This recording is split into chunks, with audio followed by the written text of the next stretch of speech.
ஸ்ரீ சிவசங்கரா தேவனே, ஸ்ரீ சிவசங்கரா தேவனே. சங்கரம் சிவசங்கரம். Question from Kalyana Krishnan Ravishankar. பொங்கி நின்ற மோனமும் பொதிந்து நின்ற மோனமும் தங்கி நின்ற மோனமும் தயங்கி நின்ற மோனமும் திங்களான மோனமும் சிவனிருந்த மோனமே. மௌனம் பற்றி இந்த பாடலின் பொருளை தயவு செய்து விளக்கவும். மோனம் என்பது ஞான வரம்பு. ஞானம்னா என்ன? இந்த உலகத்தில் நாம் தேடுகிறதுல the most exalted enlighten state அப்படி வச்சுக்கலாம். இருக்கிறதுலே பெரிய தவநிலை ஞானம். அப்போ அதுக்கு வேண்டியது என்னென்னா மோனம். மோனம்னா என்ன? சைலண்ட். இப்போ ஆனானப்பட்ட முருகப்பெருமான் அருணகிரிநாதருக்கு கொடுத்த ஒரே உபதேசம் என்ன? சும்மா இரு சொல்லற. சும்மா இரு சொல்லற என்றாலுமே அம்மா நான் பொருள் ஒன்றும் அறிந்தில்லேனே அப்படின்னு அருணகிரி பாடுறாரு. அப்போ அந்த சும்மா இருக்கிற விஷயம் சாய்மானவர் கூட சொல்றார், சும்மா இருக்கிற சுகம் அப்படின்ற வார்த்தையை பயன்படுத்துகிறார். இப்போ சும்மா இருக்கிறதுனா என்ன? இப்படி கண்ணெல்லாம் வச்சுக்கிட்டு அப்படி இருக்கிறது, கையும் காலையும் கட்டிக்கிட்டு உட்காந்துருக்கிறது இல்லை. மைண்டில் எண்ணங்கள் இல்லாத ஒரு நிலைக்கு போகிறது, பிளாங்க் மைண்டுன்னுவாங்க. அது நேக்கட் மைண்ட். புத்தர் அதை நிர்வாணம் என்று சொல்கிறார். வடமொழியில் அதை வாச்சா மகோச்சரம் என்று சொல்கிறார்கள். இப்போ எல்லாம் மற என்னை மறந்த நலம் சொல்லாய் முருகா சுரபூபதியே, அதான் அதனுடைய ஈக்குவலண்ட்டான எக்ஸ்பிளனேஷன், வியாக்கியானம். எல்லாம் மற என்னை மறந்த நலம், நான் எங்கே இருக்கேன், என்ன, இப்போ காலையா மாலையா, எந்த ஒரு தாட்டுமே இல்லாத ஒரு பிளாங்க் மைண்ட். இது எல்லாருக்கும் சாத்தியமா? ஒன்று நீ காதில் பஞ்சு வச்சுக்கலாம், கண்ணை கட்டிக்கலாம், கையும் காலையும் கட்டி ஒன்று ரூமில் போட்டு 8 பூட்டு கூட போட்டுடலாம். ஆனால் உன் மைண்டு இங்கேருந்து அமெரிக்கா வரைக்கும் போயிட்டு வந்துடும் இல்லையா? சித்தியெல்லாம் பெற்றாலும் சினமடக்க கற்றாலும் மனமடக்க கல்லார்க்கு வாயேன் பராபரமே. You may get all 8 occult powers. கோவத்தை கூட அடக்கிடலாம். சித்தியெல்லாம் பெற்றாலும் சிரமடக்க கற்றாலும் மனம் அடக்க கல்லார்க்கு அப்படின்னா மனசை அடக்கணும். மனசை அடக்குவது என்பது சாத்தியமில்லை என்ற அர்த்தத்தில் அவங்க அந்த வார்த்தையை சொன்னாங்க. ஒரு ராஜா காட்டு வழியாக போயின்னு இருந்தான். மரத்தடியில் ஒரு பெரிய மகான் உட்காந்து தவன் செஞ்சுக்கிட்டு பார்த்தான். அவர்கிட்ட போய், சாமி எனக்கு ஏதாவது ஒரு உபதேசம் கொடுங்க அப்படின்னா. சாமி சொன்னார், மௌனம் அப்படின்னா. இல்லை, எனக்கு இன்னும் 1/2 hour டைம் இருக்குது, இன்னும் கொஞ்சம் சொல்லுங்கள்.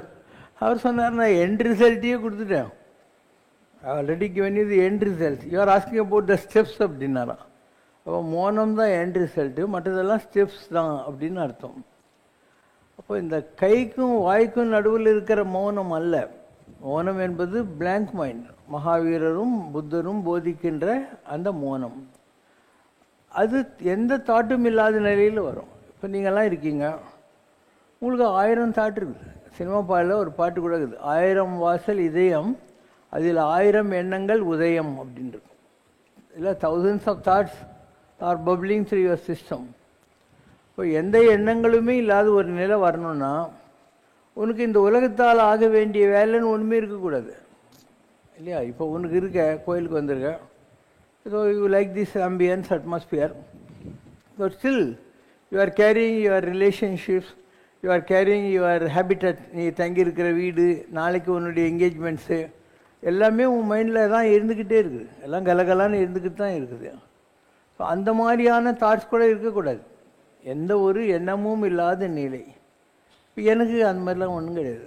எனக்கு இங்கே தான் தங்கணும்னு இல்லை, ஏதாவது சாப்பிட்ணுன்னு இல்லை, அந்த செய்ய வேண்டிய வேலைன்னு ஒன்றுமே கிடையாது. ஐ ரைஸ் டு த அக்கேஷன். கோயிலுக்கு வந்தால் எல்லாருக்கும் பழம் கொடுத்தாங்களா, பிரசாதம் கொடுத்தாங்களா, எல்லாம் கரெக்டாக உட்காந்துருக்காங்களா, பாட்டு பாடினாங்களா, அடுத்தது என்ன, அது மாதிரி.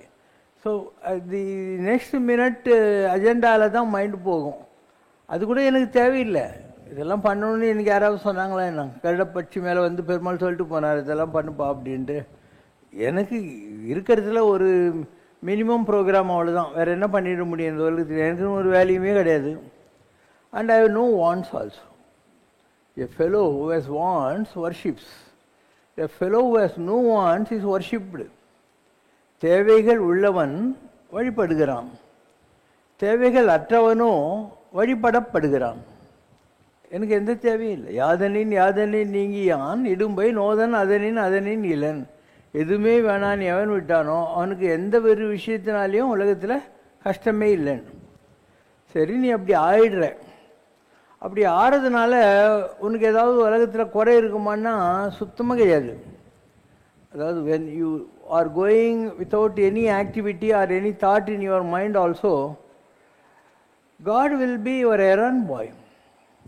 திருவள்ளுவர் சொல்கிறார், குடிசெயல் எனும் ஒருவருக்கு தெய்வம் மடிதற்று தான் முந்துரும். யாராவது கடவுளுக்காக வேலை செய்யணும், உருப்படணும் அப்படின்னு நினச்சிட்டான்னா கடவுள் அவன் பக்கத்தில் வேஷ்டி மடித்து கட்டி நிற்பானான். யூ வாண்ட் எனி திங் அப்படின்னா தெய்வம் மடித்தற்று வேஷ்டியை மடித்து கட்டிக்கிட்டு பக்கத்தில் நிற்பான். அவனுக்கு ஏதாவது வேணுமாப்பா அப்படிங்கிற அர்த்தத்தில் இருப்பான். ஸோ உலகத்தில் இது ஒரு நிலை, சும்மா இருக்கிற சுகம்.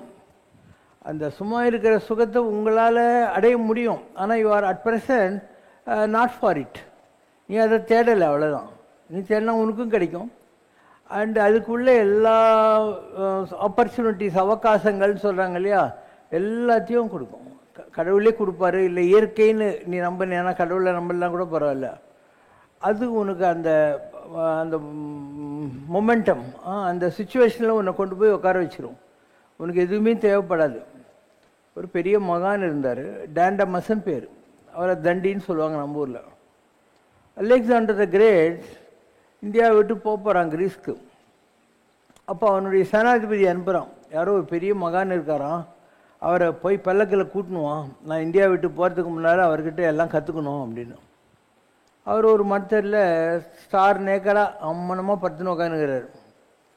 சேனாதிபதி வரலாம், நான் பல்லுக்கு கொண்டாந்துருக்கேன், Alexander the great wants to meet you அப்படின்னா. இப்போ சொன்னார், I don't want to meet you அப்படின்னா.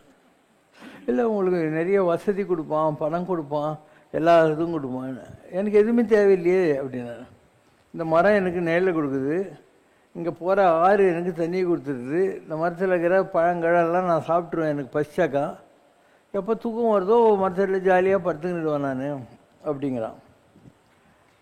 அவன் உங்களை கொலை பண்ணிடுவான் நீங்கள் வரலன்னா. இஸ் கிரேட் டெம்பரர்னா பண்ணிட்டு போட்டோம். அவன் இந்த உடம்பை தானே கொள்வான். I am a siddha, I can transfer my energy into any other body of my choice. அவன் இந்த உடம்பை தானே கொல்ல முடியும், இன்னொரு உடம்புக்குள்ளே போயிடுவேன், நான் ஜாலியாக உட்காந்துன்னு இருப்பேன் அப்படிங்கிற வார்த்தையே சொன்னான். அப்புறம் அலெக்சாண்டர் அவர் பார்க்குறதுக்கு வந்தான். வந்த உடனே, சாமி எனக்கு வாழ்க்கையில் நிம்மதியே இல்லை, இவ்வளோ நாடு பிடிச்சிருக்கேன், எல்லாம் பண்ணியிருக்கேன் அப்படின்னு.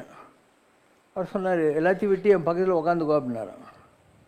இல்லை இல்லை, எனக்கு இன்னும் கொஞ்சம் வேலையெல்லாம் இருக்குது. என்ன வேலைன்னா, கொஞ்சம் நாடெல்லாம் இன்னும் பிடிக்க வேண்டிக்குதுன்னு. அப்புறம் என்னார், அதுக்கப்புறம் இன்னும் கொஞ்சம் நாடெல்லாம் பிடிக்க வேண்டிக்குது அப்படின்னா.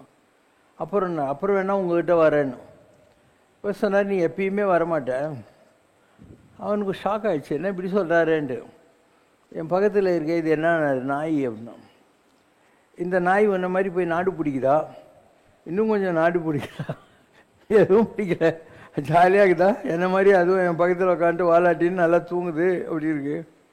அந்த மாதிரி யார் ஒருத்தன் நிஜமான அமைதியை விரும்புகிறானோ அவனுக்கு நாடெல்லாம் பிடிக்கவே தேவையில்லை, ஆஃபீஸுக்கு போக தேவையில்லை, எதுவும் வியாபாரமெல்லாம் பண்ணவே தேவையில்லை அப்படின்னு சொல்கிற வார்த்தையை சொல்லுவார்.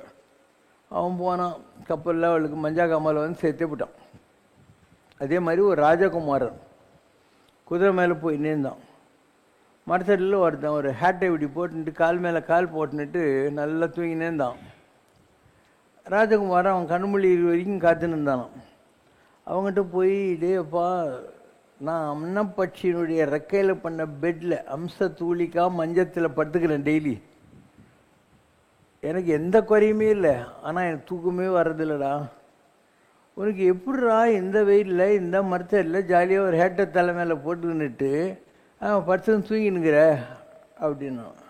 அப்போ அவன் சொன்னான், பாரு, ஆடு மாடெல்லாம் மேய்ஞ்சின்னுக்குது, நான் வீட்டிலேருந்து டப்பாவில் புளி சாதம் கொண்டாந்தேன், சாப்பிட்ருவேன், இந்த தண்ணியை குடிப்பேன், நல்லா தூங்கிட்டு சாயந்தரம் ஆனோடனே ஆடு மாடெல்லாம் மேய்ச்சின்னு வீட்டுக்கு போயிடுவேன் அப்படிங்கிற வார்த்தையும் அவன் பயன்படுத்தினான். அப்போ அந்த ராஜகுமாரனுக்கு என்ன சொல்கிறதுன்னு தெரியல. தை மில்லி cap is worth my crown அப்படின்னா. நீ போட்டுக்கிற சாதாரண இந்த வைக்கப்பிரியில் செஞ்ச கேப் இருக்க, அது வைர மணிகள் எல்லாம் பதித்திருக்கக்கூடிய என்னுடைய அந்த கிரீடத்துக்கு விட நல்லா இருக்குதா அப்படின்னா, தை மில்லி cap is worth my crown அப்படிங்கிற வார்த்தையை பயன்படுத்துகிறோம். அதனால் உலகத்தில் சந்தோஷத்துக்கு வேறு எந்த ஒரு சப்ளிமெண்ட்டும் காம்ப்ளிமெண்ட்டும் தேவைப்படாது. The moment you think you want peace, you can attain it, but you have to leave everything. So if you want to live perfectly, you have to leave எல்லாத்தையும் விடணும். நீ சந்தோஷமாக இருக்கணும், எனக்கு எந்த பிரச்சனையும் வேணாம்னு நினச்சானே எல்லாத்தையும் விட வேணும். அந்த மாதிரி முடியாது ஜனங்களால். இவங்களா இதை தான் நான் தான் பிடிச்சிருக்கிறேன், என்னை விடுன்னா என்ன அர்த்தம்? நான் தான் அதை பிடிச்சிருக்கேன், கையெடுத்தா விட்டுருச்சு, அவ்வளோதான்.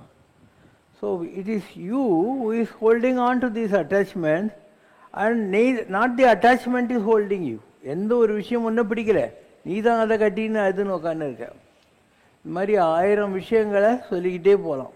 எல்லாமே உங்கள்கிட்ட தான் உற்பத்தி ஆகுது. அதனால் நேபாள் நாட்டில் கபிலவாசத்தில் பிறந்தான் சித்தார்த்தன். அழகான பொண்டாட்டி மகனெல்லாம் விட்டுட்டான்.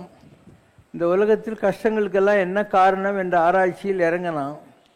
மரத்தடியில் உட்காந்தான், கடுமையான தவங்கள் செய்தான், புத்தகையாவுக்கு போனான், போதி மரத்தடியில் உட்காந்தான். அவன் எல்லாத்தையும் அச்சீவ் பண்ணிவிட்டு உலகத்துக்கு வந்தான்.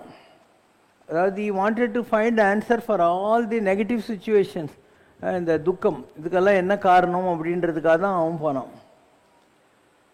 கடைசி நாட்களில் அவனுக்கே சோகமாகி போச்சு. அவனுக்கு பிடிக்காதவங்க ஒரு ஏழை பொம்பளை கட்டி அவருக்கு சாப்பாடு கொடுக்குற போது கொடுன்னு கொஞ்சம் விஷம் போட்ட சாப்பாடு கொடுத்துட்டாங்க. அவர் அதை பார்க்குறாரு, தெரியும் விஷயம் இருக்குதுன்னு. ஆனால் அவருக்கு இன்ட்ரெஸ்ட் இல்லை. நம்ம உலகத்துக்காக பொண்டாட்டி பிள்ளை குட்டிங்களெல்லாம் விட்டுட்டு நம்ம இவ்வளோ செஞ்சோம், இந்த உலகம் ஒன்றும் உருப்படுற மாதிரி தெரியல. ஏன்னா அவன் சாமி இல்லை சாமியாரை கட்டின்னு அழுது கூட அவன் இன்னும் சொகுசாகணுன்றதுக்காக தான். அவன் இன்னும் சொகுசாக இருக்கிறதுக்காக சாமியார் அவன் குடும்பத்தை விட்டுவிட்டு பொண்டாட்டி பிள்ளை குட்டிங்க விட்டு கடுமையான விரதம் இருந்து காட்டுக்கு போய் தாரி வளர்த்துன்னு கையில் குச்சி வச்சுன்னு விரதமெல்லாம் இருந்து இவன் அவனுக்கு தாயத்து கொடுத்துன்னு உட்காந்துக்கணும், டாலிஸ்மேன்னுவாங்க. அதை அவனை சந்தோஷமாக வச்சுக்கிறதுக்கு இவன் பாடுபட்டுனே இருக்கணும். இதுதான் ஆன்மீகம். அதனால் லோகம் சூன்யமயம், லோகம் சீனமயம். உலகம் சூன்யம்னா இதில் ஒன்றுமே கிடையாது. இந்த உலகத்தில் துக்கத்தை தவிர ஒன்றுமே கிடையாதுன்னு கண்டுபிடிச்சான். சூன்யம் சீனம், இதை தவிர இந்த உலகத்தில் ஒன்றுமே இல்லை அப்படின்னு அவன் கண்டுபிடித்தான். நீ கூட ஞானத்தை தேடினா கடைசியில் இதுதான் பிடிக்கும். இப்போ சிவசங்கர் பாபா கூட தான் உன்னை விட வசதியாக தான் இருந்தேன் நான், இல்லையா? நல்ல வசதியான ஆள் தான் நான்.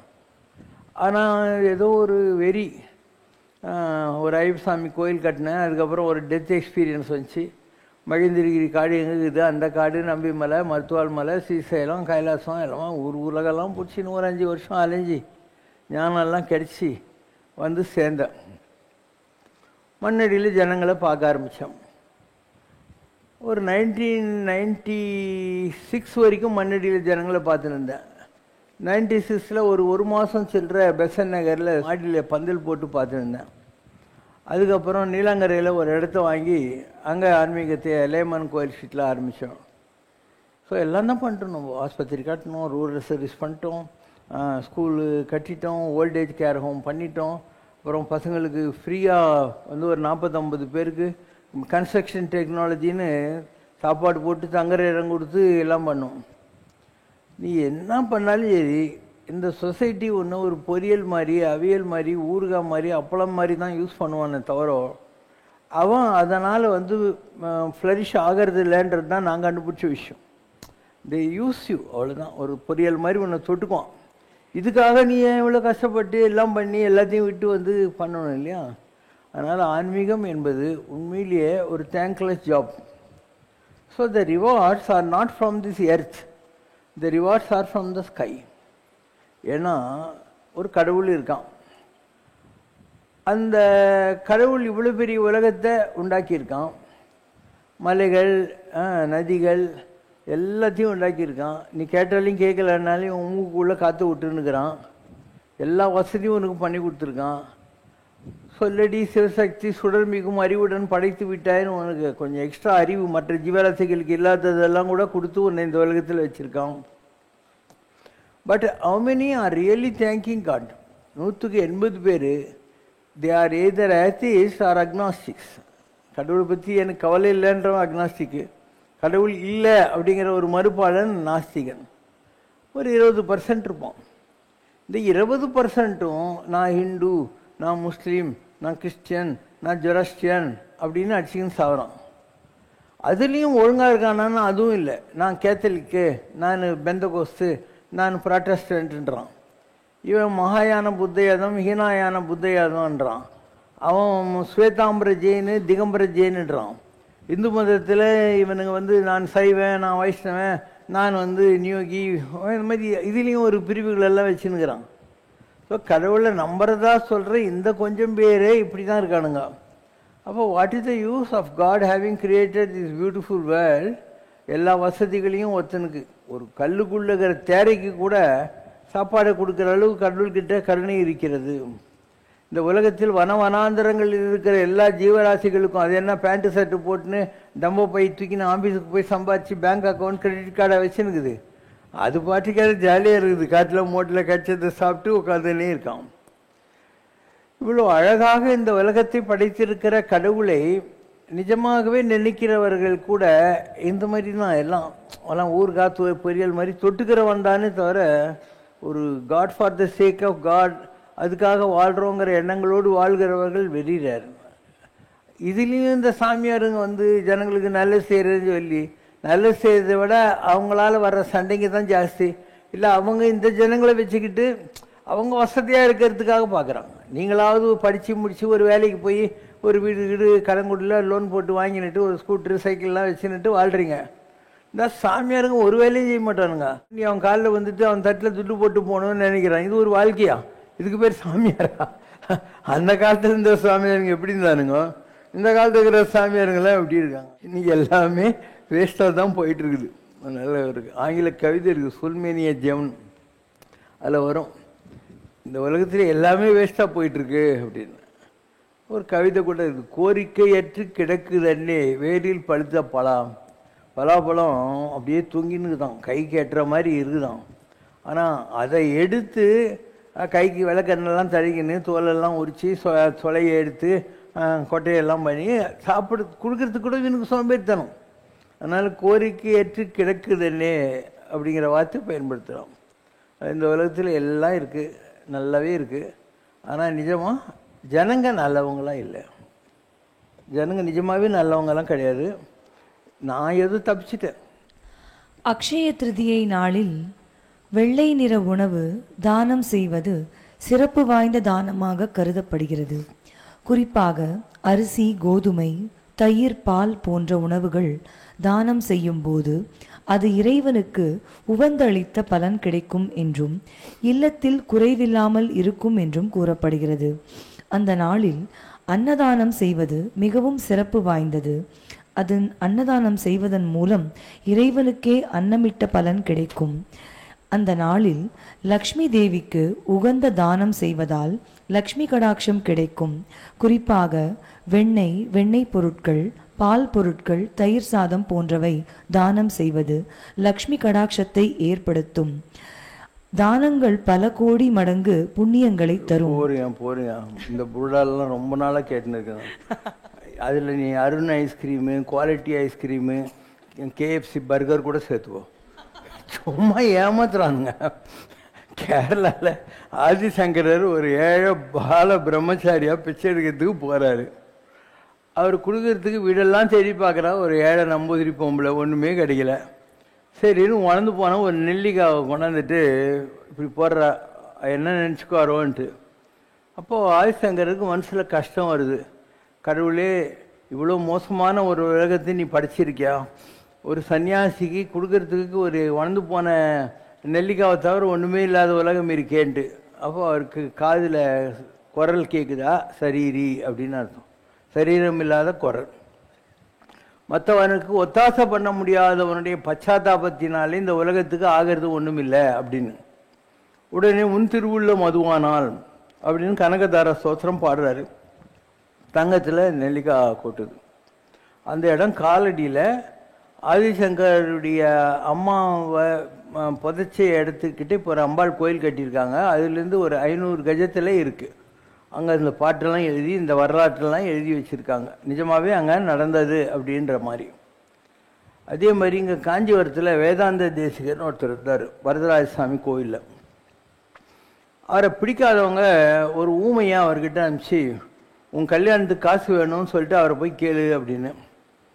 இவர் மகாலட்சுமி கேட்குறாரு. அந்த அம்மா சொல்லுது, இவன் பரம தரித்திரன் மகா பாவி, இவனுக்கு போய் கொடுக்கறதான்னு. அவங்க எனக்கு பரிசு வச்சுருக்காங்கம்மா அப்படின்னு. சரியா அவனை கோணி பிடிக்க சொல்லு, எவ்வளோ அந்த கோணியில் நிற்கிதோ அவ்வளோதான்ட்டு. இவர் பாடுறாரு. பாட்டி நீ கூட வரதராஜ சாமி கோயில் பக்கத்தில் ஒரு மகாலட்சுமி சந்நிதி இல்லையா, அங்கே செவத்தில் எழுதி வச்சுருக்காங்க. அண்டு இந்த ஆள் கோணி பைய நல்லா குலுக்கி குலுக்கி பிடிக்கிறான். தருன்னு கிழிஞ்சு போய் எல்லாம் கீழே கொட்டி போகுது, கொஞ்சம் தான் நிற்கிது. அவன் தலையத்தாள் தான் எடுத்துன்னு போட்டுன்றாங்க. அப்போ வேதாந்த தேசிகர் அதே மாதிரி இங்கே பண்ணார். இன்னொருத்தர் இருந்தார், வித்யாரண்யர்னு பேர். அவர் மகாலட்சுமியை நோக்கி தவம் இருக்கார். மகாலட்சுமி அவருக்கு தரிசனம் கொடுத்து, அப்பா நீ தவம் பண்ணது உண்மைதான், ஆனால் இந்த ஜென்மத்தில் உனக்கு பணக்காரனாக இருக்கிறதுக்கான இது கிடையாது, ஜாதகம் இல்லை. ஆனால் நீ பண்ண தவத்துக்கு அடுத்த பிறவியில் உனக்கு கொடுக்குறேன்ட்டான். இவர் கொஞ்சம் இருந்தார். நேராக போய் பூணூலில் அறுத்து போட்டு மொட்டை அடிச்சுன்னு தண்ணியில் ஒரு முழுக்கு போட்டு, நான் இப்போ சன்னியாசி ஆகிட்டேன், அடுத்த பிறவி வந்துடுச்சு இல்லையா, I have come to the next birth, அதனால் எனக்கு இப்போ கொடு அப்படின்னு. அப்போ அப்படியே அவருக்கு கொட்டுது எல்லாம். அவர் தலைமையில் வைஷ்ணவ அந்த மாதிரி ஏன் பண்ணுது, நீ சொன்ன பேச்சு கேட்டுருந்தா இந்த பணத்தெல்லாம் வச்சு அடுத்த பிறவியில் நான் ஜல்ஸாக வந்துக்கலாம், இப்போ தான் நான் சன்னியாசி ஆகி போயிட்டேன், இந்த பணத்தினால எனக்கு என்ன லாபம் அப்படின்றாங்க. அப்போ நல்லா யோசனை பண்ணுன்னு இவர் உட்காந்து தியானம் பண்ணால் தெரியுது. 2 ஆடு மாடு மேய்க்கிற பசங்க இருக்காங்க. அவங்களுக்கு ஒரு மகாராஜா யோகம் இருக்குது. ஸோ இவர் கடிச்ச பணத்தை எடுத்துன்னு அந்த 2 ஆடு மேய்க்கிற பசங்களை பிடிச்சி அவங்களுக்கு அந்த பணத்தெல்லாம் கொடுத்து விஜயநகர சாம்ராஜ்யத்தை உருவாக்குறாரு. அதுதான் ஹரிஹரர் புக்கார்ன்றது. ஆந்திரா விஜயநகரம் இல்லை, கர்நாடகாவில் இருக்கு இல்லையா ஹம்பி, அந்த இடத்துல இருக்கிற விஜயநகரம்.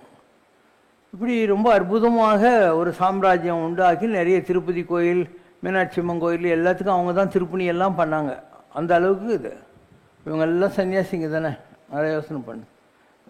வித்யாரண்யர் ஆகட்டும், வேதாந்த தேசிகர் ஆகட்டும், ஆதிசங்கர் ஆகட்டும், அவங்கக்கிட்ட தவம் இருந்துச்சு. தவமுடையாருக்கேயாம். அதனால் அவங்களுக்காக கேட்கல. இந்த 3 பேருமே பாரு, லோகக்ஷேமத்துக்காக அவங்களுடைய பணம் பயன்படும் என்பதற்காக மகாலட்சுமி அவங்களுக்கு கொடுத்த கருணை.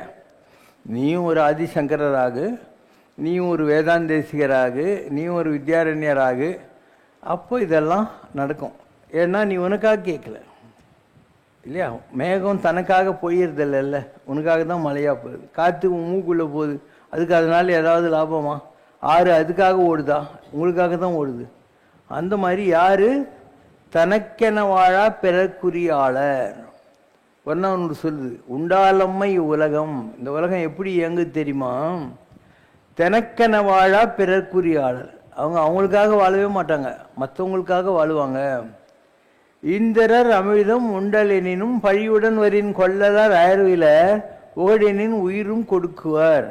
எந்தனுடைய அமிர்தமே கட்சா கூட பழிப்பாவத்தோட வருதுன்னா எனக்கு வேணா போடா அப்படின்வாங்களாம். பூகன்னா என் உயிரை வேணா எடுத்துக்கோன்ட்டு தலை கொடுத்தான் குமணன் மாதிரி, தேரை கொடுத்தாங்கிற மாதிரி, கடையில் வள்ளல்கள் மாதிரி கொடுப்பாங்க. புகழுக்காக செய்வாங்க. இல்லைன்னாக்கா அவங்களுக்காக வாழ்றதில்லை, அவர்களுக்காக அவர்கள் வாழ்வதில்லை. அந்த மாதிரி இருக்கக்கூடிய வாழ்க்கை தான் உலகத்தினுடைய வரலாறு. இப்போ ஒரு பரமாச்சாரியார், ஒரு ராகவேந்திரர், ஒரு சிரிடி பாபா, இவங்களெல்லாம் நீங்கள் ஏன் கும்பிட்றீங்க? அவங்களுக்கு என்ன தேவைப்படுச்சு? ஒன்றும் தேவைப்படு. வந்து போன வாழைப்பட சத்துமாவையும் அவலியும் சாப்பிட்டு உட்காந்துருந்தார் அந்த இருப்பான் பூஜை பண்ணிக்கிட்டு. அவர் பண்ண பூஜையில் அவருக்கு என்ன வேணும்?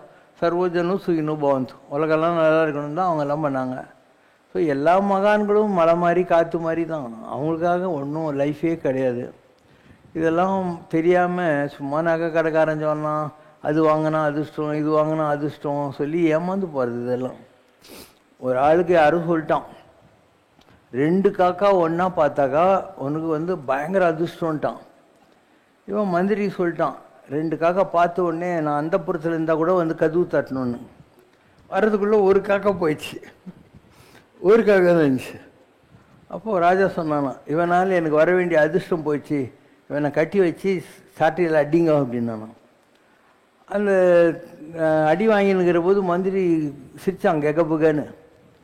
ராஜா எதுக்கிட்ட சிரிக்கிறேன்னு, இல்லை 2 காக்கா பார்த்த அதிர்ஷ்டம் இவ்வளோ நல்லா இருக்குதுன்னு நினச்சேன், எனக்கு சிரிப்பு வந்துச்சு. ஏன்னா அவன் 2 காக்கா பார்த்தான், அதை நினச்சி எனக்கு சிரிப்பு வந்துச்சு அப்படின்னா. அதனால் இந்த உலகம் பூராவும் மூட நம்பிக்கைகள் நிறைய இருக்குது. இல்லை எதிரில் இது வரக்கூடாது, அது வரக்கூடாது, பூனை வரக்கூடாது, காக்கா கத்துச்சுன்னா விருந்தாளி வந்துடுவான். காக்காவுக்கு பசி அது கத்துது, காக்கா காக்கா கத்துறதுக்கும் உங்கள் வீட்டுக்கு விருந்தாளி வர்றதுக்கு என்ன சம்மந்தங்கள்? இல்லை நீயே எச்சகையில் காக்கா ஓட்டாதால் நிறைய பேர் விருந்தாளிக்கு வந்த உடனே சொல்லுவாங்க, அந்த குழந்தைகிட்ட பேசுகிற மாதிரி, மாமா வந்து வர்ற வழியில் சாப்பிட்டு வந்திருப்பார் அப்படின்னுவான். அவன் எதுவும் கேட்டுறக்கூடாது அப்படிங்கிற அர்த்தத்தில். நான் பார்த்துருக்கேன் இதெல்லாம். சில பேர் என்ன பண்ணுவோம், ஒரு வீட்டுக்கு போகிற போது ஒரு 4 ஒன்று போன சாத்துக்கடி வாங்கி வருவான். அவனுக்கு ஒரு டிஃபன் கொடுத்த உடனே ஒரு சாத்துக்கடியை கொடுப்பான். அதுக்கு அடுத்தது லஞ்சுக்கு ரெடியாக ஆகுதுன்னு உடனே 2 சாத்துக்கடி கொடுப்பான். எல்லாம் பார்ட்டர் டீல், பண்ட மாற்று. சும்மா ஒன்றும் யாரும் எதுவும் செய்யதில்லை இந்த உலகத்தில். உலகம் பூரா காரியவாதம் தான். நமக்கு என்ன கிடைக்கும்ன்றதை வச்சு தான் இந்த உலகத்தில் எல்லா ரிலேஷன்ஷிப்புமே இருக்குது. இந்த உலகத்தில் எதுவும் நிஜம் இல்லை, யாரும் நிஜம் இல்லை. இந்த உலகம் வேஸ்ட்டு, எல்லாரும் சேர்த்துப்போங்க. கொஸ்டின் சமய சடங்குகளுக்காக நேரிடையாக பூணத்தக்க நூல்தான் பூநூல். திருமணமாகாத பிரம்மச்சாரிகள் 2 பிரி பூநூலும், மனம் முடித்தவர்கள் 3 பிரி பூநூலும் அணிவர். பிராமணர்களைத் தவிர ஆரிய வைசியர்களும் விஸ்வகர்மர்களும் வேறு சில வகுப்பினரும் கூட பூநூல் அணிவர். மலையாள நம்பூதிரிகள் கோவில் பூஜையில் உருட்டு பூநூல் அணிந்து வழிபாடு நடத்துவார்கள். நம்பூதிரி திருமணச் சடங்கிலும் உருட்டு பூநூல் அணிவார்கள். இதன் நோக்கம் மந்திர சக்தியை உருட்டு பூநூலில் தக்க வைத்துக் கொள்ள வேண்டும் என்று செய்கிறார்களா? ஒரு ஆள் இருந்தான், அவன் பிறப்பால் சத்திரியன். அவன் பேர் கௌசிக ராஜா. அவன் காட்டில் 5000 சேனைகளை கூப்பிட்டுட்டு வேட்டையாட போனான். அங்கே ஒரு சாமியார் இருந்தார், அவர் பேர் வசிஷ்ட ரிஷி. அவர் கேட்டார், நீங்கள் எத்தனை பேருன்னு. 5000 பேருன்னாங்க. ஒரு 1/2 மணி நேரம் இருங்க, உங்கள் எல்லாருக்கும் சாப்பாடு போடுறேன்னு. 1/2 மணி நேரத்தில் வடை பாயசத்தோட சாப்பாடு 5000 பேர் கொடுத்துட்றாரு. அவங்க கேட்குறாங்க, எப்படி உங்களால் முடியுது? 1/2 மணிலேயே நான் போய் ப்ரொவிஷன்லாம் வாங்கின்னு வந்தால் தானே 5000 பேருக்கு சமைக்க முடியும், நீங்கள் எப்படி போடுறீங்கன்னு. அவர் சொல்கிறார், நீங்கள் ஒரு கண்ணுக்குட்டி இருக்குது, இதனுடைய பேர் நந்தினி. இது தேவலோகத்துக்கு காமதேனு இல்லையா, நம்ம தாம் காமதேனவே, அதனுடைய கண்ணுக்குட்டி. இதை நான் தவம் பண்ணி வாங்கின்னு வந்து வச்சுன்னு இருக்கேன். இதுக்கிட்ட நான் என்ன கேட்டால் அதெல்லாம் கொடுத்துருவோம் அப்படின்னு. அப்போ அந்த ராஜாவுக்கு, கௌசிக ராஜா இல்லை, அவன் சொல்கிறான், இது உனக்கு எதுக்கு, நீ எனக்கு ஒரு லிஸ்ட்டு கொடுத்துரு, உனக்கு என்னெல்லாம் தேவைன்ட்டு, நான் அந்த 1/2 மணிலேருந்து டெய்லி அனுப்பிச்சிடுறேன் அப்படின்னு அந்த கண்ணுக்குட்டியை எங்கிட்ட அனுப்பிச்சிடுன்றான். அவர் சொல்கிறாரு, இது தவம் இருக்கணும், சும்மாலாம் கொடுக்க முடியாது அப்படின்னு. அவன் நான் பிடிங்கன்னு பண்ண என்ன பண்ணுவேன்ட்டு ஆட்களை சேனைகள் அனுப்புகிறான். இவர் ஒன்றும் பண்ணல, இப்படி கமண்டத்தை வச்சுட்டு உட்காந்துக்கிறாரு. உடனே சேனைகள் அப்படியே கிளம்பி அவனுடைய 5000 பேரும் அப்படியே மூந்துடுறாங்க.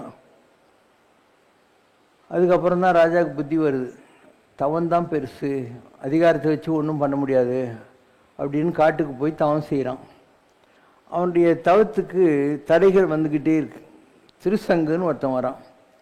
அவன் சாமி என்னை நீங்கள் சொர்க்கத்துக்கு அனுப்பணும் அப்படின்னா.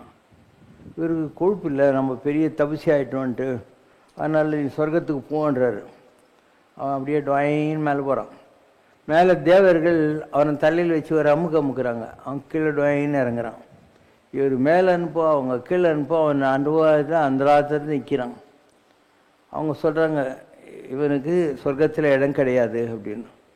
விஸ்வாமித்திரருக்கு அகங்காரம், நீ எங்கே இருக்கியோ அங்கேயே ஒரு சொர்க்கத்தை உண்டாக்குற அப்படின்னு ஒரு சொர்க்கத்தை உருவாக்கினார். அதுக்கு பேர் திருசங்கு சொர்க்கம். அவர் எவ்வளோ நாள் உட்காந்து தவம் பண்ணாரோ அந்த தவமெல்லாம் அதில் கோவிந்தாகி போயிடுச்சு. ஒரு சொர்க்கத்தை உருவாக்குனார் இல்லையா, அதில் போயிடுச்சு. அதுக்கடுத்து மேனகையை லவ் பண்ணி சகுந்தலைன்ட்டு ஒரு பொண்ணை பெற்றுட்டார். அதுதான் சகுந்தலை காவியத்தினுடைய பேஸு. அதில் அவருடைய தவம் போச்சு. இப்படி ஒவ்வொரு தடவையும் இவர் கஷ்டப்படுறாரு. ஒவ்வொரு தடவையும் அந்த தவத்தை ஏதோ ஒரு மோகத்தில் இவர் எழுந்துடுறாரு. லாஸ்ட்டில் அவருக்கு அது கிடைக்குது. நேராக இவர்கிட்ட வர்றார். யார்? வசிஷ்டர்கிட்ட வர்றார். வசிஷ்டர் நான் உனக்கு பிரம்ம ரிஷி என்ற பட்டத்தை தர்றேன். அதுதான் வசிஷ்டர் வாயால் பிரம்ம ரிஷின்னு டைட்டில் வாங்குறதுன்றது. அப்போ கௌசிகராஜனாக இருந்தவன் விஸ்வத்தை நேசிக்கிற மித்திரனாக இருந்தான். விஸ்வம்னா உலகம், மித்திரனா friend. A friend of the universe தான் விஸ்வாமித்திரன்.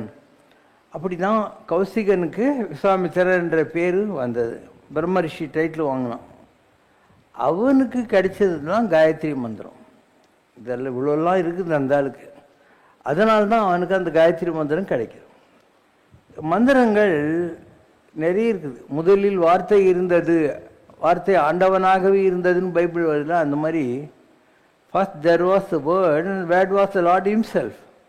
அப்போ எவ்வளோ இருக்குது மேலே, அதில் ஒரு துகள் தான் இந்த காயத்ரி மந்திரம். ஒவ்வொருத்தருக்கும் ஒரு மந்திரம் தான் கிடைக்கும். இவங்க ரிசீவர்ஸ் ஆஃப் மந்த்ராஸ், மந்திர துவஷ்டாஸ்னுவாங்க. They are not the creators of mantras. So அப்படி விஸ்வாமித்திரருக்கு கிடைச்ச மந்திரம் தான் காயத்ரி மந்திரம்னு சொல்லக்கூடியது. இப்படி ஒவ்வொரு மகானும் ஏதோ ஒரு வகையில் பண்ணுறான். அதனால தான் நீங்கள் பூஜை பண்ணுற போது என்ன பண்ணுறீங்க? அனுஷ்டிப் சந்தகா, அனுஷ்டிப் என்று சொல்லக்கூடிய சந்தத்தில் இந்த பாடல் எழுதப்பட்டிருக்கிறது. இதை கொடுத்த விஸ்வாமித்திர மகரிஷி. அதுக்கப்புறம் கை காலெல்லாம் சுத்தம் பண்ணி இந்த மந்திரத்தை சொல்கிறேன். எப்படி? ஸோ இந்த காயத்ரி மந்திரத்தை யார் கற்றுக்கொண்டு சொல்கிறார்களோ அவர்களுக்கு பிரம்மத்தினுடைய சூட்சுமங்கள் புரியும். அப்படிங்கிறதுனால அதுக்கு காயத்ரி மந்திரம்னு பேர் வச்சாங்க. அதனால் இந்த சத்திரியர்கள், பிராமணர்கள், இந்த மாதிரி சில குறிப்பிட்ட பிரிவில் பிறந்தவர்கள் எல்லாம் என்ன பண்ணுறாங்கன்னா, ஒரு பிரம்மச்சரிய வயசில் சில பேர் கல்யாணம் ஆகிற அன்னைக்கு ஸோ அவங்க அந்த காயத்ரி மந்திரத்தை வாங்குறாங்க. வாங்கிட்டு ஆரம்பத்தில் 3 பிரி இருக்கும். அதுக்கப்புறம் குடும்பத்துக்கு போகிற போது, வயசாகிற போது, இப்படி 12 பிரி வரைக்கும் போகும். அது அந்த மந்திரத்தை அவங்க சொல்லணும். காலையில் சொல்லணும், சாயந்தரத்தில் சொல்லணும், குறைஞ்சது 2 பட்சம் சொல்லணும் அவங்க. இது சிஸ்டம், இந்த மந்திரத்துக்கான சிஸ்டம் அது. இன்றைக்கி அவன் ஆஃபீஸுக்கு போகிறான், எவ்ரி ஒன் இஸ் பிஸி. அவங்களுக்கு எங்கே இதுக்கெல்லாம் டைம் இருக்குது இல்லையா? நிறைய பேர் இப்போது கல்யாணத்து அன்றைக்கி தான், ஈவன் சோ கால்டு பிராமின் ஃபேமிலிஸ்லேயே கல்யாணத்து அன்றைக்கி தான் பூண்டுலேயே போடுறாங்க. அப்போ அவனுக்கு கல்யாணமே 30 வயசு தான் ஆகுது. ஏன்னா அவன் சம்பாதிக்கணும், செட்டில் ஆகணும், அப்புறம் தான் கல்யாணம்லாம். அதனால் அது வரைக்கும் அவனுக்கு பூண்டெல்லாம் போகிறதில்ல. கல்யாணம் மத்தியானம் 11 மணிக்குனாக்கா 9 மணிக்கு ஒரு பூண்டில் மாட்டி விட்டுருவாங்க. இதுதான் இன்றைக்கு உள்ள ஒரு சம்பிரதாயம். சரி, வாங்கின்னு இவனுங்க உட்காந்து ஜபம் பண்ணோம் இல்லையா, காலையில் சாயந்தரம் காயத்ரி மந்திரம்லாம் 100க்கு 90 பேர் பண்ணவே மாட்டானோ. அவங்கள பொறுத்த மாத்திரம் அது போட்டுக்கினாங்க, அவ்வளோதான். அதுக்கு ரூல்ஸ் இருக்குது. அதாவது மகாத்மா காந்தி வைஷ்ணவ ஜனத்தோன்னு ஒரு பாட்டு, நரசிங்க மேதான்னு ஒருத்தர் எழுதுந்து, அதை ராஜாஜி கூட தமிழில் மொழிபெயர்த்தார். சொல்லுவன் வைஷ்ணவன் யாரென கேள்மீர்னு சொல்லி. யாருக்கு தெரியும் வைஷ்ணவ ஜனத்தோ தெரியுமா?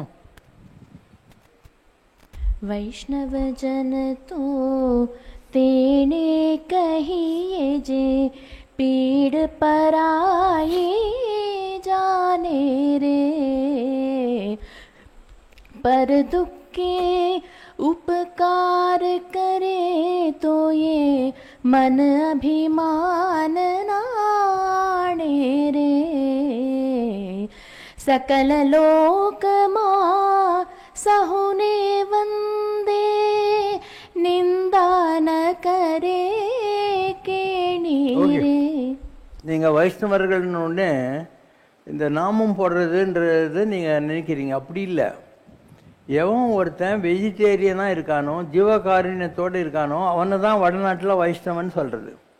அதனால் நீங்கள் வடநாட்டில் ஆசிரமங்களுக்கெல்லாம் போனீங்கன்னாக்கா, இல்லை ஹோட்டலுங்க சில இடத்துல இருக்கும், இங்கே பியூர் வைஷ்ணவ் போஜன் கிடைக்கும்னு போட்டிருப்பான். நீங்கள் ஹரித்வார், ரிஷிகேஷ் அந்த சைடில் வைஷ்ணவ் போஜன் அப்படின்னா என்ன, அதில் நான்வெஜ் எல்லாம் எதுவும் கிடையாது அப்படின்னு அர்த்தம். So don't confuse it with the prayer system of Vishnu Shiva, அந்த மாதிரி கிடையாது. சைவம் என்ற அர்த்தத்தில் சொல்கிறாங்க. இன்றைக்கி இந்த பிரம்மச்சரியத்தை போட்டுக்கிறதுக்கு வயசே வேறு. ரெண்டாவது, ஒரு 10% பேராவது உக்காந்துட்டு இந்த சந்தியாவந்தனம் அதெல்லாம் பண்ணுறானா, அதுவே ரேரு. மற்றவங்கெல்லாம் பண்ணுறது கிடையாது. மிஞ்சி போனாக்கா நான் சொன்ன மாதிரி அதை ஒரு சிம்பிளாக வச்சுக்கிட்டு இருப்பாங்க. கலியுகத்தில் இப்படி தான் இருக்கும். கலியுகத்தோட டெஃபினிஷன் என்ன, தர்மத்தின் வாழ்வுதன்னை சூது கவ்வும். தர்மம் சூது கவ்விய நிலையில் இருக்கும். ஒரு சந்திரனை மேகம் மறைச்ச மாதிரி. சந்திரனை இருக்கிறது உண்மைதான், ஆனால் மேகம் மறைச்சிருக்கு. அந்த மாதிரி எல்லாமே சாஸ்திரங்கள் எல்லாம் ஏதோ இருக்குது. பிணம் தின்னும் சாத்திரங்கள்னு அர்த்தம். சாஸ்திரம்லாம் போய் சுடுகாட்டில் உட்காந்து பொண்ணு தொண்ணுன்னு இருக்குமா, அந்த மாதிரியான ஒரு காலகட்டத்தில் நாம் இருக்கோம். அதனால் இன்றைக்கி எந்த ஒரு விஷயமும் கூட இந்த ஜாதி அந்த ஜாதின்னு இல்லை, எல்லாருமே இன்றைக்கு because they think they're very busy. 7 மணிக்கு 8 மணிக்கு தான் எழுவானுங்க. எந்திரிச்சிட்டு ஆஃபீஸுக்கு போகணும், 1.5 மணி நேரம் ஆகுது பஸ்ஸில் போகிறதுக்கு, ஸ்கூட்டரில் போகிறதுக்கு, டிராஃபிக் ஜாமில். அதனால் இவனுக்கு பூஜை பண்ணணும்னு ஒரு நிர்பந்தம் மனசில் இருந்தாக்கா இவன் ஒரு மணி நேரம் முன்னால் ரெடி ஆகணும். அதெல்லாம் பண்ண மாட்டாங்க. அதனால் இவனுக்கு கிடைக்கிற அந்த 8-10 மணி நேரத்துக்குள்ளே எல்லாத்தையும் பண்ணிடணுன்னா நடக்கிற வேலையா இந்த கலிகாலத்தில்? Because the population has gone more and the traffic jams are there and ஆஃபீஸில் போகணும். இந்த மாதிரி நிறைய விஷயங்கள் இருக்குது. அதனால் நீ கேட்ட கேள்விக்கு இதெல்லாம் என்னுடைய சிந்தனைகள். ஸோ காயத்ரி மந்திரம் என்பது அவர் விஸ்வாமித்திரர் தான் கஷ்டப்பட்டு கற்றுக்கிட்டு இந்த உலகத்துக்கு கொடுத்தாரு. அதை இன்றைக்கு கடைப்பிடிக்க வேண்டியவர்கள் பூராவும் 100% பேர் அதை கடைப்பிடிக்கிறது இல்லை. உன் திருக்கரம் தருகின்ற கூடை நிழலில் எம்மை அரவணைத்திடு பாபா. கொடும் கோடை என்னை சுட்டாலும் குளிர்வாடை என்மேல் பட்டாலும் உன் திருக்கரம் தருகின்ற கூடை நிழலில் எமை அரவணைத்திடு பாபா. சுற்றி பகை வந்து சூழ்ந்தாலும் சொந்த பந்தங்கள் பழி சொன்னாலும் உன் திருக்கரம் தருகின்ற கூடை நிழலில் எமை அரவணைத்திடு பாபா. மாயையின் புயல் வீசிட மனம் மாசு படிந்திடுமே. காயமே இது பொய்யென கற்றாலும் கலங்கிடுமே. பழவினை நீக்கிட பாவனமாக்கிட தாயெனவே நீ தாங்கிடுவாய். பழவினை நீக்கிட பாவனமாக்கிட தாயனவே நீ தாங்கிடுவாய். என் பாபானி பரிபாலனம் தாவுன் திருக்கரம் தருகின்ற கூடை நிழலில் எமையரவணைத்திடு பாபா. எமையரவணைத்திடு பாபா. எமையரவணைத்திடு பாபா.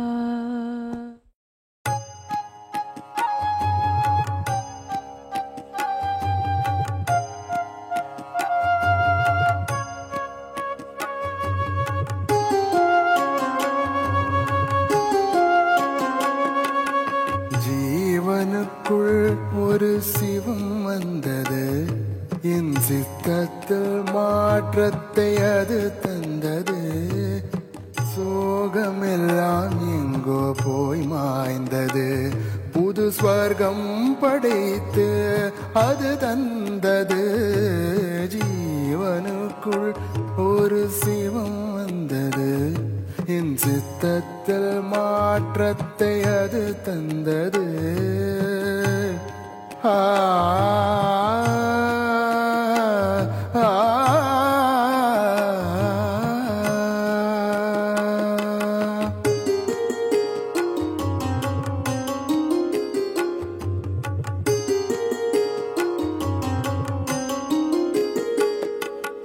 ஞானமெனும் தாகம் தான் வந்த வந்தது அங்கே நான் எனும் அகந்தை தீப்பாய்ந்தது ஞானம் என்னும் தாகம் தாழ் வந்தது அங்கே நான் எனும் அகந்தை தீப்பாய்ந்தது மோன நிலை எனையே சூழ்ந்தது மனமோகங்கள் யாவும் குடை சாய்ந்தது மோன நிலை எனையே சூழ்ந்தது மனமோகங்கள் யாவும் குடை சாய்ந்தது ஜீவனுக்குள் ஒரு சிவம் வந்தது என் சித்தத்தில் மாற்றத்தை அது தந்தது ஆ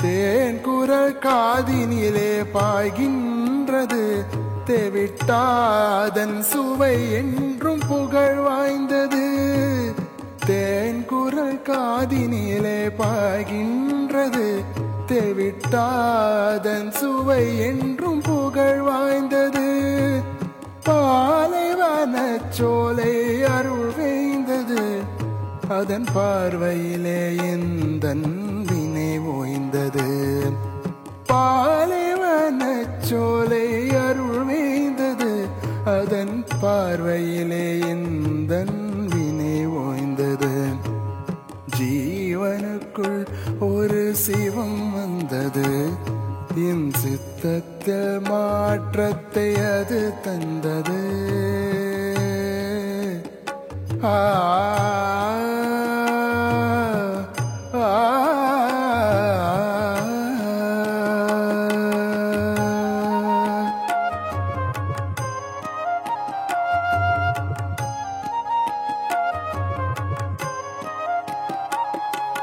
வேள்விகள் நெஞ்சுள் நடக்கின்றது அங்கே வேதத்தின் கீதம் இசைக்கின்றது வேள்விகள் நெஞ்சுள் நடக்கின்றது அங்கே வேதத்தின் கீதம் இசைக்கின்றது தோல்விகள் யாவும் துவழ்கின்றது என் தோய்ந்த மனம் நேரே நிமிர்கின்றது தோல்விகள் யாவும் துவழ்கின்றது என் தோய்ந்த மனம் நேரே நிமிர்கின்றது ஜீவனுக்குள் ஒரு சிவம் வந்தது என் சித்தத்தில் மாற்றத்தை அது தந்தது சோகமெல்லாம் எங்கோ போய் மாய்ந்தது புது ஸ்வர்க்கம் படைத்து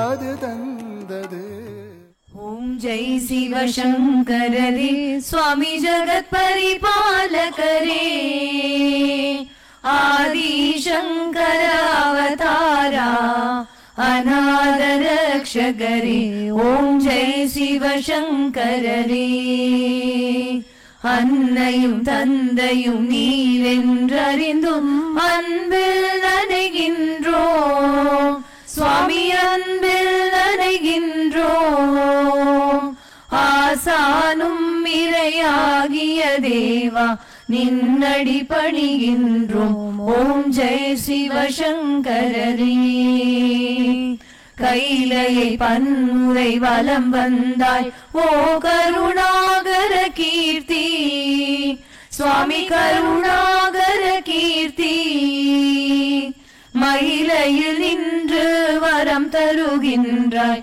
மங்களகர மூர்த்தி ஓம் ஜெய் சிவசங்கரரே ஆனந்த சாகரம் தனிலம்மையாழ்த்தும் அற்புத அருள் ஜோதி சுவாமி அற்புத அருள் ஜோதி ஆரத்தி செய்து பாடி மகிழ்ந்தோம் அருள்வாய் பரஞ்சோதி ஓம் ஜெய் சிவசங்கரரே குறை ஒன்றுமில்லை மறைமூர்த்தி கண்ணா குறை ஒன்றும் இல்லை கண்ணா குறை ஒன்றும் இல்லை கோவிந்தா.